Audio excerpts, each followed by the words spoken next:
बिस्मिल्लाहिर्रहमानिर्रहीम। अस्सलाम वालेकुम। आप देख रहे हैं हमारा YouTube channel medicine review and knowledge. आज मैं आपकी खिदमत में एक और प्रोडक्ट लेके हाज़िर हुई हूँ जो कि है मदर केयर वालों का बेबी लोशन है। बेबीज़ आप जानते होंगे कि बेबीज़ के लिए हम बहुत कॉन्शियस होते हैं। ऐसी कोई प्रोडक्ट हम उनको ऐसे ही नहीं लगाते जब तक हम उनके बारे में जान ना लें कि ये हमारे बेबी पे सूट करेगी या इसके कोई साइड इफ़ेक्ट्स तो नहीं, हम वो बच्चे को चीज़ देते हैं या लगाते हैं।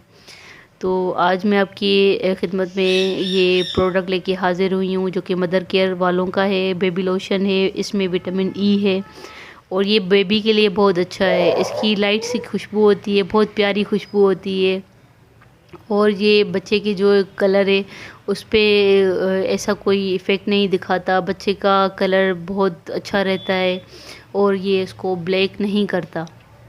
मैंने ख़ुद भी अपने बेबी के लिए यूज़ किया है, बहुत अच्छा है। इसका रिज़ल्ट इसका बहुत अच्छा है और आप यूज़ करें, इंशाल्लाह आपके बेबी पे ये सूट